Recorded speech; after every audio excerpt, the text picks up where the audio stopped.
તારીખ 16 ડિસેમ્બરથી તારીખ 22 ડિસેમ્બર સુધી તાલુકા શહેરના મેદાનમાં વિશાળ સમિયાણો બાંધી દેશ વિદેશમાં પ્રસિદ્ધ વડતાલના નવયુવાન શાસ્ત્રી સ્વામી શ્રી હરિપ્રકાશ દાસજી ના વ્યાસનને પોતાની આગવી સંગીતમય શૈલીમાં શ્રીમદ સત્સંગ જીવન કથા પારાયણનું આયોજન કરવામાં આવ્યું છે। કથા દરમિયાન ઘનશ્યામ મહારાજનો જન્મોત્સવ સહિતના ધાર્મિક પ્રસંગો ઉજવવામાં આવશે।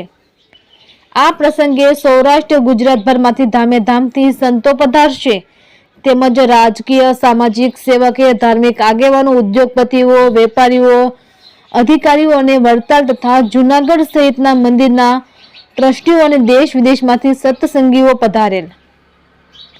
આ પ્રસંગે પંચકુંડ યજ્ઞ બ્રહ્મચોર્યાસી અભિષેક સંત પૂજન અન્નકૂટ વ્યાખ્યાનમાળા શાકોત્સવ સહિતના ધાર્મિક ઉત્સવ ઉજવવામાં આવશે। આ મહોત્સવના અધ્યક્ષ વડતાલના ગાદીપતિ શ્રી પૂજ્ય શ્રી રાકેશ પ્રસાદ મહારાજ, ઉપાધ્યક્ષ ધોરાજીના પૂજ્ય શ્રી મોહન પ્રસાદજી સ્વામીના તેમજ ખાંભાથી પધારેલ વિષ્ણુ પ્રસાદ સ્વામી દ્વારા આ રસોડા વિભાગ સંભાળવામાં આવ્યો છે અને આ કાર્યક્રમના મુખ્ય આયોજક ઉપલેટા મંદિરના પૂજ્ય શ્રી ધર્મનંદન સ્વામીના માર્ગદર્શન નીચે મંદિરના સંતો ટ્રસ્ટીઓ સત્સંગીઓ વગેરે આ ભવ્યથી ભવ્ય ધાર્મિક કાર્યક્રમને સફળ બનાવવા સ્વામી અને કાર્યકરો સાથે હરિભક્તો જહેમત ઉઠાવી રહ્યા છે। રિપોર્ટર નયનભાઈ રાવરાણી, ઉપલેટા। જય સ્વામિનારાયણ। ઉપલેટાના આંગણે ઉપલેટા મુખ્ય મંદિર સ્વામિનારાયણ મંદિર ધર્મનંદન સ્વામી અમારા કોઠારી સ્વામી તરફથી દશાબ્દી મહોત્સવ ઉજવાઈ રહ્યો છે। તેમાં હજારો લોકો પ્રસાદ લે છે અને અમારા વ્યાસપીઠ ઉપર અથાણાવાળા સ્વામી એના શિષ્ય હરિપ્રકાશ સ્વામીના વક્તા પદે સત્સંગી જીવનની કથા પારાયણ ચાલે છે અને સૌ હરિભક્તોને ખૂબ ખૂબ આનંદ આવે છે અને બહોળા પ્રમાણમાં સંતો ભક્તો અને બહુ આવે છે અમારે ઉત્સવમાં અને પ્રસાદ બંને ટાઈમ પ્રસાદ સમસ્ત ઉપલેટા ધુવાડા બંધ છે, આજુબાજુનો વિસ્તાર બધો બે ટાઈમે ખૂબ લાભ લે છે। તીર્થધામ ઉપલેટાના આંગણે પરમ વંદનીય પૂજ્યપાદ ધર્મનંદન સ્વામીના અધ્યક્ષ સ્થાને ઘનશ્યામ મહારાજને જે પધરાવીને 10 વર્ષ પૂર્ણ થાય છે એટલે દશાબ્દી મહામહોત્સવ ધામધૂમથી ઉજવાઈ રહ્યો છે। હજારો લોકો એની અંદર કથાનો લાભ લઈ રહ્યા છે અને બપોરે અને સાંજે મહાપ્રસાદ પણ હજારોની સંખ્યામાં ભક્તો લે છે। એટલે મારી આપ સૌને વિનંતી છે, ઉપલેટાવાસીઓને વહેતી વહેતી ગંગા આપણે ગામને આંગણે પધારી છે તો આ ભગવાનની કથા રૂપી ગંગાની અંદર સ્નાન કરવા અવશ્ય આવજો।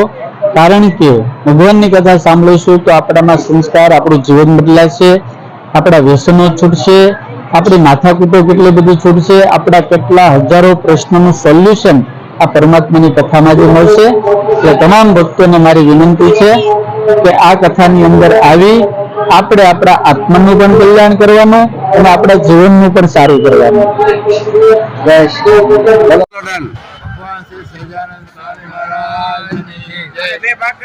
ઉપલેટાને આંગણે 10મો કથા મહોત્સવનું આયોજન ધર્માનંદ સ્વામી દ્વારા મુખ્ય મંદિર સ્વામિનારાયણ ઉપલેટા દ્વારા આયોજન થયેલ છે। આ આયોજન સફળ બનાવવા માટે ઉપલેટા તાલુકાના તમામ હરિભક્તો, સંતો, મહંતો, અથાણાવાળા સ્વામી હરિપ્રકાશ સ્વામીની જે મહેનત છે એમને આપણે બિરદાવીએ અને આ દરેકના સહકારથી આ કાર્યક્રમ સફળ થાય છે। તન, મન અને ધનથી ઉપલેટા તાલુકાની જે સત્સંગીઓ છે એમણે જે યોગદાન આપ્યું છે એ કાર્યક્રમને સફળ બનાવવા માટે જહેમત ઉઠાવી છે એ ખરેખર અભિનંદન અને ધન્યવાદ પાત્ર છે। અમૂલ્ય પ્રસાદ અન્નપૂર્ણા દેવી જે આપણા અસ્તિત્વનો સવાલ છે એ રસપાન કરે છે કથાનું, સાથે એ પેટની જે અન્નપૂર્ણા દેવી છે એનું સંતોષ કરે છે એ બદલ પણ આપણે અને આવડું મોટું કાર્ય અઠવાડિયાનો એક દિવસ સત્સંગ એને માટે જો મહેનત ન હોય, સંશોકો ન હોય, સહકાર ન હોય તો સફળ ન થાય। આને માટે ઉપલેટામાં પહેલેથી સ્વામિનારાયણ સત્સંગ જે આયુષ સમાજ છે એને લોહી રહેલું છે।